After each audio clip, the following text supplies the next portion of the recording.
Coming up, a major blowout in the House of Assembly today as Edison Key and Brand McCartney go toe-to-toe over fees paid to McCartney's law firm. We have the play-by-play.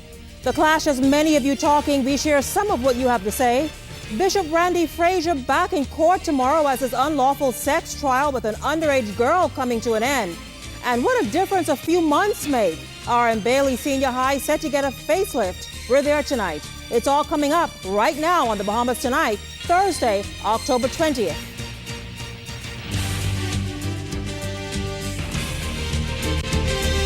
Covering the islands of the Bahamas, ZNS Network presents The Bahamas Tonight. Great to have you along this evening. I'm Shanique Miller. This is the Bahamas Tonight National Report. It's a bill that deals with life or death, literally. Debate on the Criminal Evidence Witness Anonymity Bill beginning in the House of Assembly today. The bill is seeking to, among other things, protect witnesses who are scheduled to testify in serious cases. Already, the facts have shown that in the past, many of them have been killed or threatened to be killed, putting a damper on some court cases. Ianthea Smith picks up the story.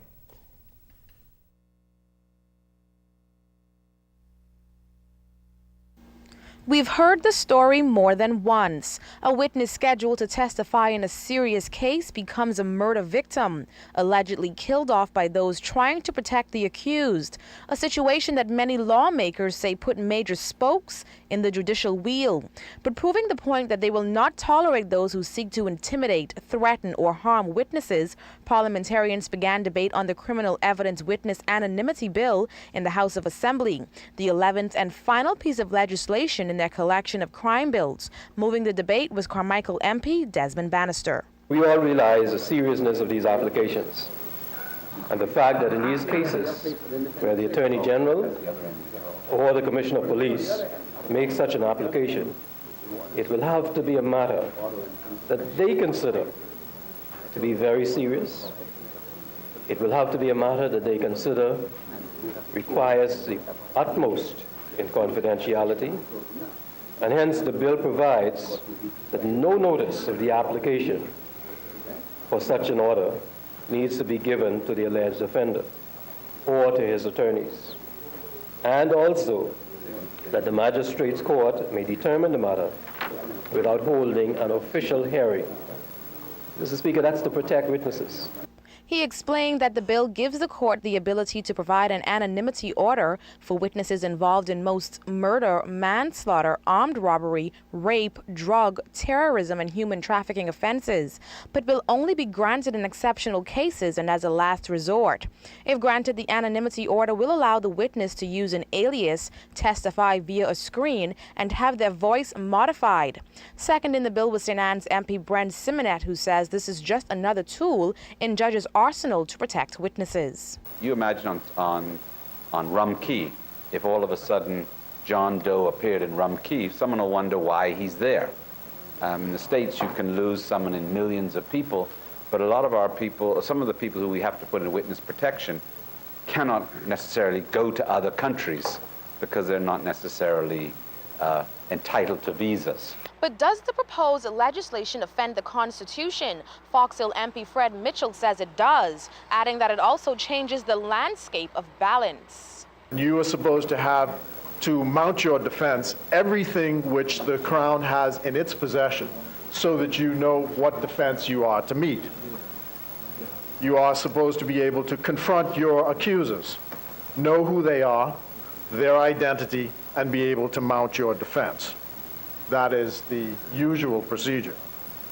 The idea now is to vary that procedure. But government officials say the bill is drafted in such a way to protect all parties involved. Ianthea Smith, ZNS News. Carmichael MP Desmond Bannister, who moved the bills earlier this month, wrapped up debate by responding to several issues in the bills raised by the opposition, including doing away with an unsworn statement. Bannister maintains this is a move in the right direction. So, Mr. Speaker, if we are going to speak about having trials proper in our jurisdiction, if we are going to speak about being able to have a reputable jurisdiction, and the issue is whether you stand by your constitutional rights to remain silent, or you go in the box and give evidence. And so, Mr. Speaker, doing away with the unsworn statement is respectfully something that is long overdue in the Bahamas. Other bills read for the second time include the Penal Code Amendment Bill that will set circumstances to attract a life sentence or the death penalty for persons convicted of murder, amendments to the Bail Act, Court of Appeal Act, Evidence Act, Court of Appeal Criminal Procedure Code, Firearms Act, Dangerous Drugs Act, Customs Management Act, and Sexual Offences Act were all read for the second time and committed. Ministers said the bills will serve the needs of the country. This package of bills is well thought out, it is well drafted, it meets the needs of the Bahamian people, it meets the legislative needs of our country, and I am thankful, Mr. Speaker, thankful, extremely thankful that I am part of the government that brought it to this Parliament. Now, even as the deadline for that gun amnesty draws near, the National Security Minister is optimistic that amendments to the Firearms Act will help to put a dent in the increasing cases of violent crime. Leader of Government Business in the House, Tommy Turnquest, focused on gun control as he concluded his contribution to the crime debate. Giovanni Stewart was in the House. As authorities continue their epic battle against crime, National Security Minister Tommy Turnquest says guns are increasingly a serious threat. Of the record 105 murders for 2011, nearly 3/4 were due to gun violence. 72% of them have been perpetrated by persons using firearms.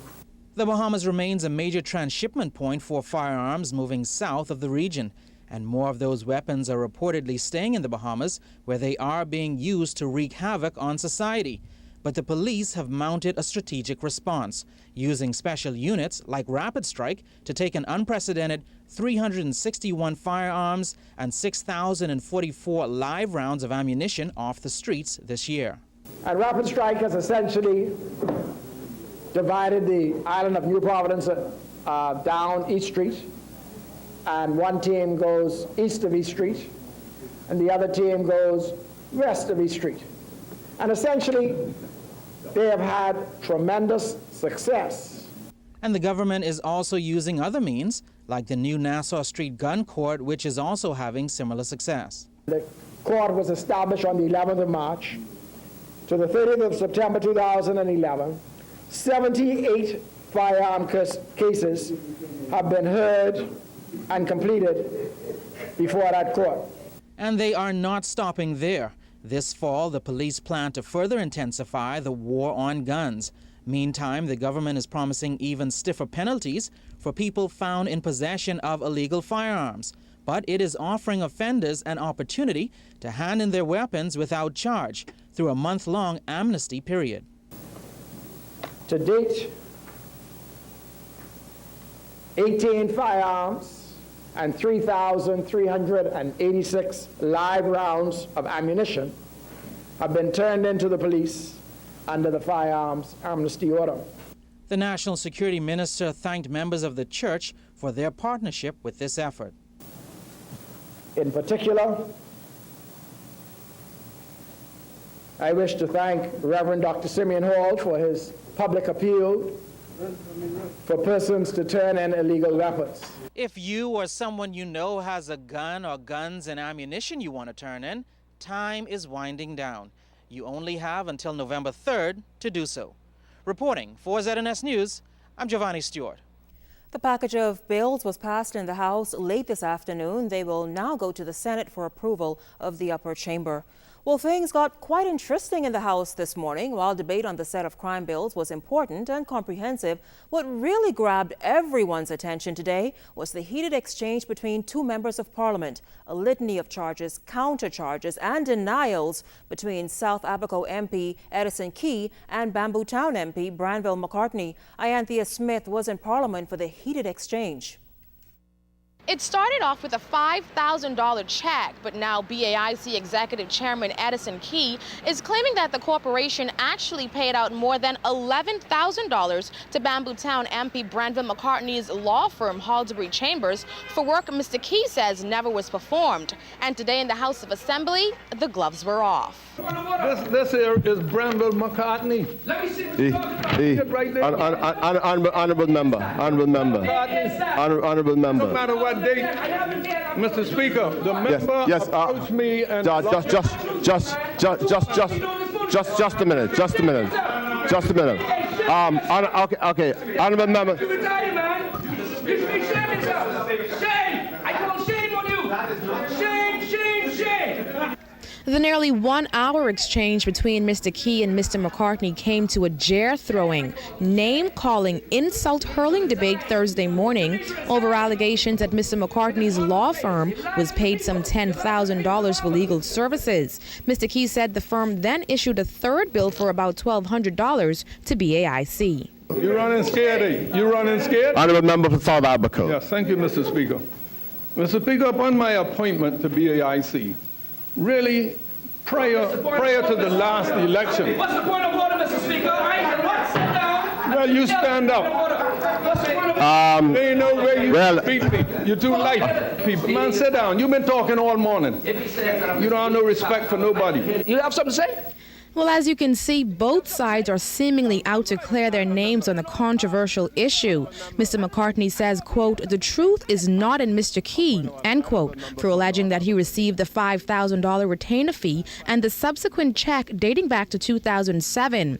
On the flip side, Mr. Key alleges that he has the documents to back up his claims, adding that he never knew Mr. McCartney before the 2007 general elections and that McCartney approached him about representing BAIC. He lobbied for his law firm while he was a minister in the government, and he should not have done that. Amen. You didn't know he was a minister. He should have known better. Now it's come back to haunt him, and he can't take it. But Mr. McCartney is sticking to his guns. When someone impugns your integrity, that is something very serious. When someone says things that's not right, dishonest, when they say things that's dishonest, it goes to the heart. We're supposed to be honorable members in this place. We're supposed to be honorable members. Honorable members. What is bad, sir, what is bad in what he did was the fact that he not only spoke the untruth in this place, but he also spoke an untruth to the Bahamian people. And as a result of that, I am going to ask the good member for North Abaco, because it's a matter of trust, to do something about his position in BAIC. But whether he did know or didn't know, Fox Hill MP Fred Mitchell says the government has a whole lot of explaining to do. Thea Smith, ZNS News. Well, of course, there was some response after the blowout. Fox Hill MP Fred Mitchell said allegations levied by the South Abaco MP raises more questions. It appears that the corporation acted on that lobbying as it was described. And so the question which the whole public will want to know is whether or not BAIC and its executive chairman acted properly, assuming what he says was correct, because that in itself discloses another problem. Well, that row between Key and McCartney was all anyone could talk about on social media sites like Facebook today. We asked many of you your views on the matter. Melba Devon says, after watching the thread, I could see why our country is in the state it's in. They need to get it together. Kendra says, it could have been handled differently. He is not worthy of honorable mention. David Smith says Mr. McCartney could have answered Mr. Key on Tuesday because he was not in Halsbury Chambers at the time. Key is totally wrong and brought no documents to prove what he's saying, as did Mr. McCartney.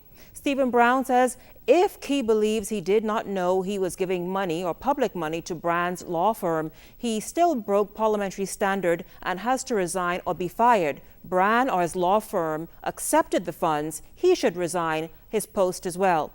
Marvin Gibson believes McCartney acted poorly today. He says McCartney insists he is not like Christie or Ingram or other politicians. The kids were in the gallery of the House of Assembly, and he wore his decorum under his shoes.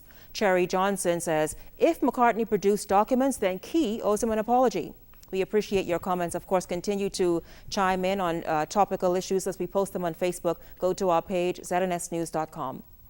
Once again, crimes against children comes to the fore. Today, 28-year-old Gregory McPhee was sentenced to 3 years in prison for having unlawful sex with a 7-year-old girl back in 2006. Prosecutors say McPhee was the live-in boyfriend of the child's grandmother at the time. Senior Justice John Isaac said he hopes the 28-year-old receives counseling so that he can be rehabilitated before returning to society.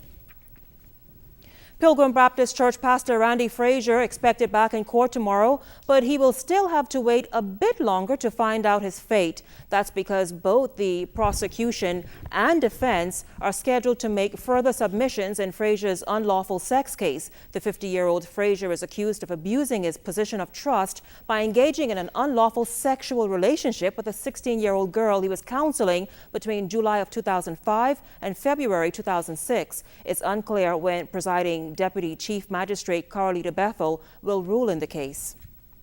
Also from the courts, the appellate court has granted Canadian fashion executive and long-term Lyford Key resident Peter Nygaard extra time to file an appeal challenging the decision of a Supreme Court judge in a land dispute case. Now, Nygaard's attorney Code Smith appeared on his behalf today. The court also granted Nygaard more time to produce additional evidence in the case.